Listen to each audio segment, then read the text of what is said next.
vamos a ver lo que es la respuesta al ejercicio.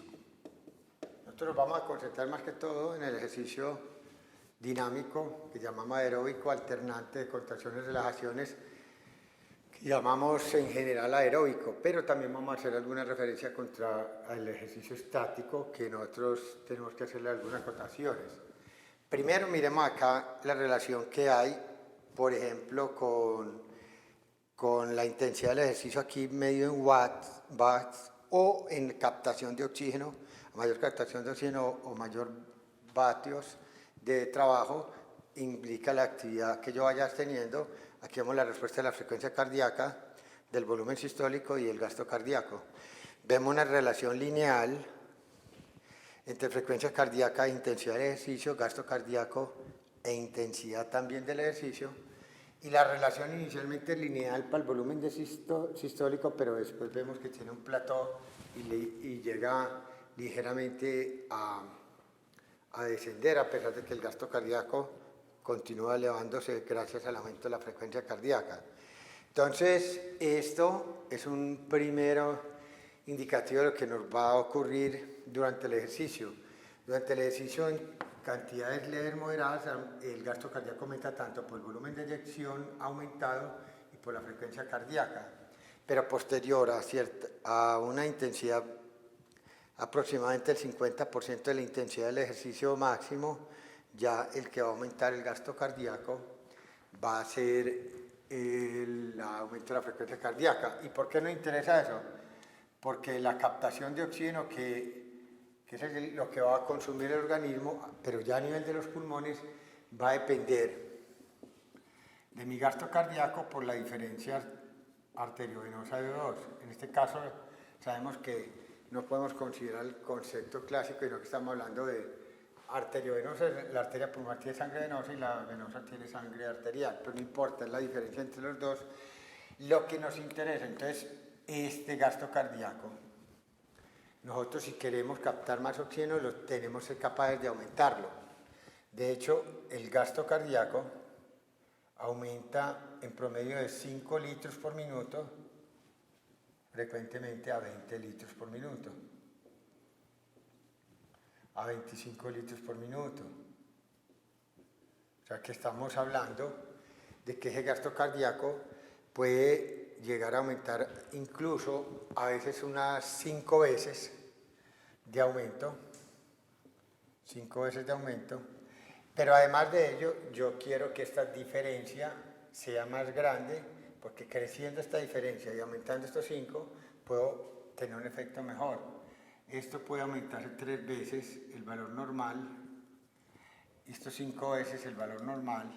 Entonces, verdaderamente casi que uno puede decir que casi 15 veces pudiera, entre 13 o 15 veces puede uno decir que aumenta el consumo, la captación de oxígeno.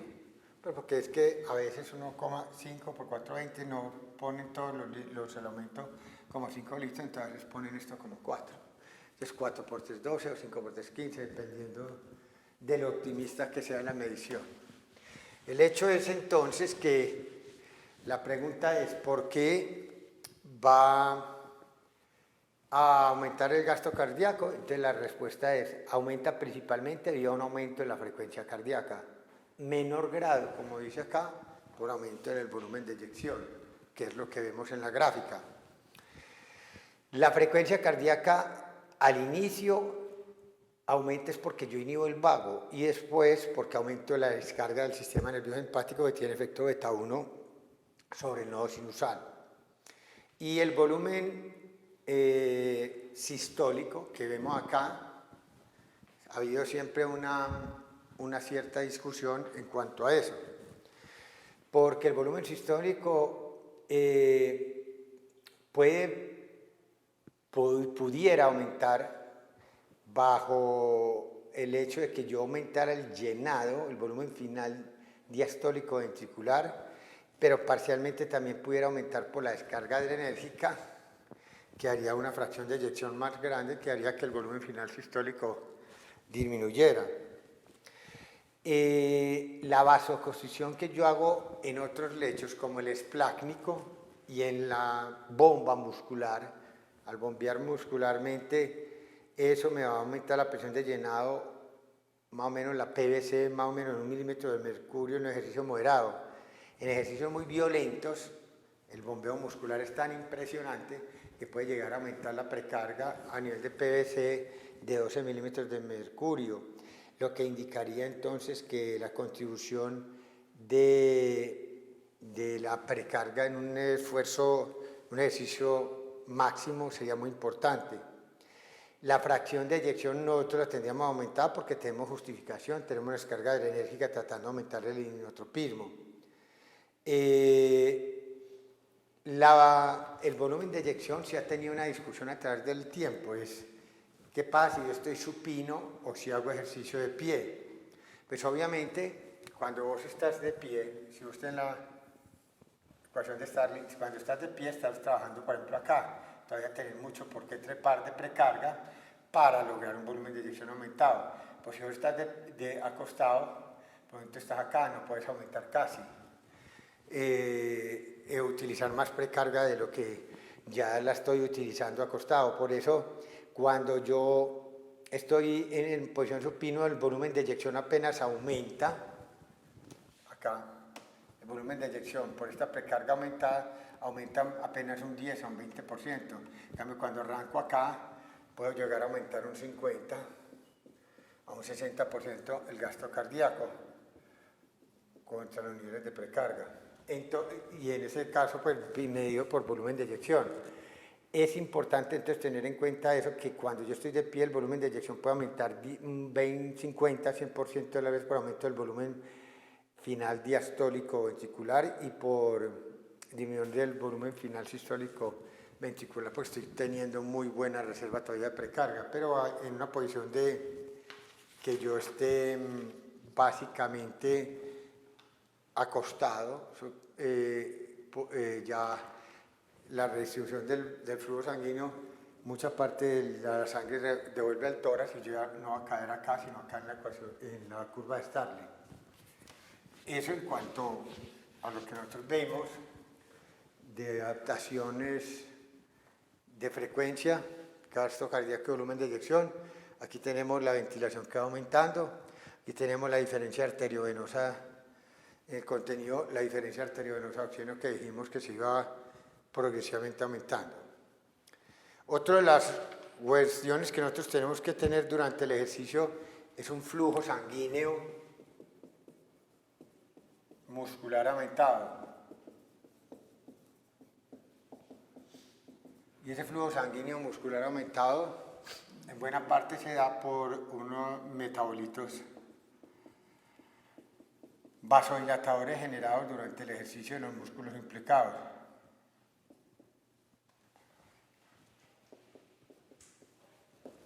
Tenemos muchos metabolitos que nos pueden explicar eso, la disminución del mismo oxígeno, la adenosina, etcétera, etcétera. Bueno, el hecho es que el músculo estirado en reposo más o menos apenas lleva un flujo en todos los músculos estirados esqueléticos del cuerpo, aproximadamente 1 litro por minuto, lo que nos da un 20% del gasto cardíaco teórico de 5 litros.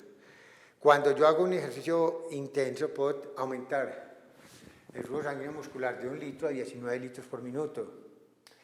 Ese flujo se da a los músculos más activos, los cuales pueden recibir 40 veces el flujo sanguíneo que normalmente recibían. En los músculos que no están comprometidos con ese ejercicio no les voy a dar vasodilatación, porque eso me permite aumentar la resistencia a ese nivel para redistribuir el flujo sanguíneo a los músculos que más se necesiten, porque si no, el gasto cardíaco, eso permitiría pues que el gasto cardíaco aumente y evita que la resistencia periférica aumentara mucho si no se le diera vasodilatación a los músculos implicados.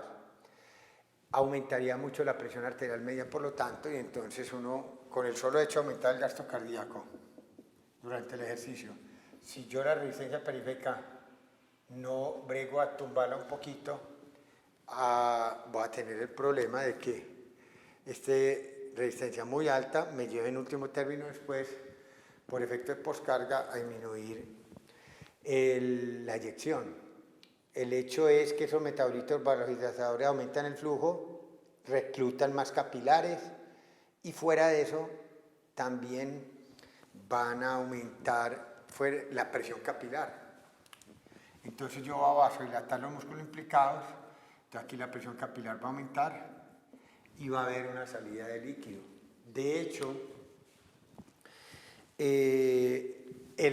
ayudado porque las células musculares han liberado aquí sustancias metabólicas, productos de todas las vías de glicólisis aeróbica y eso, va aumentando la osmolaridad, potasio, hidrogeniones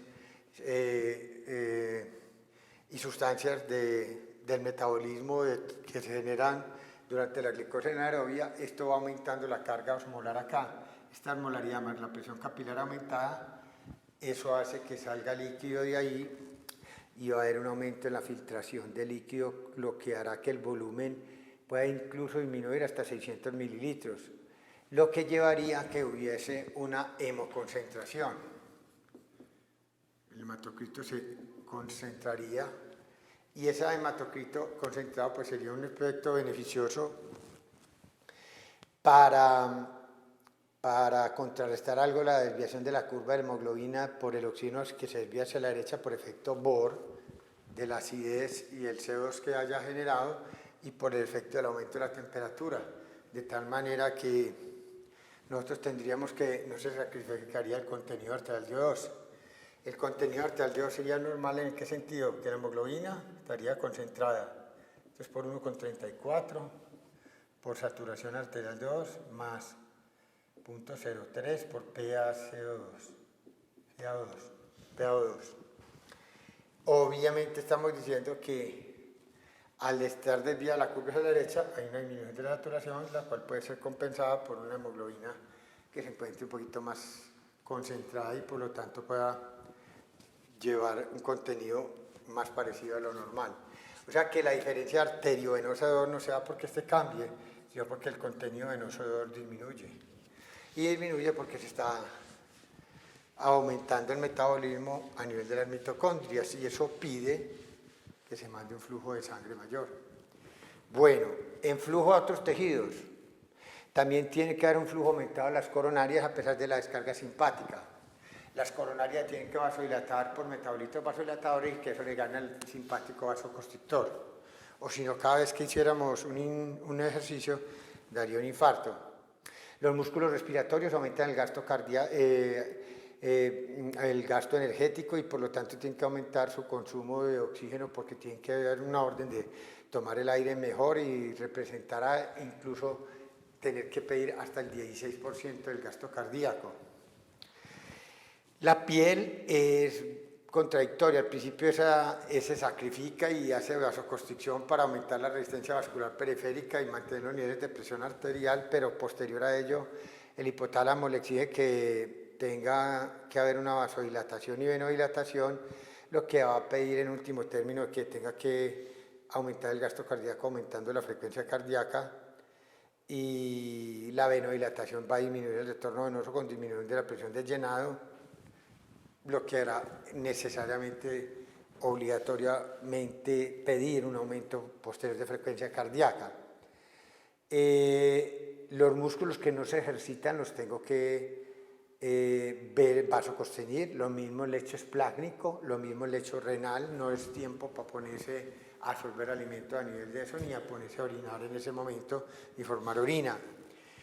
Si no se ahorrara con los músculos que no se ejercitan, la vasodilatación que hay entre los músculos activos, la piel y el miocardio, llegarían incluso a disminuir los niveles de presión arterial media. Si yo dejara caer del todo la resistencia vascular periférica, me llevaría a tumbar la presión arterial media de 12 a 40 milímetros de mercurio, lo que sería verdaderamente algo peligrosísimo para el ser humano. Entonces eso no es una buena medida. Entonces hemos hecho una revisión del flujo sanguíneo vascular en los diferentes lechos durante el ejercicio. En la segunda sesión nosotros veremos algunas cuestiones de ejercicio estático versus dinámico, con sus valores de presión y las adaptaciones al entrenamiento.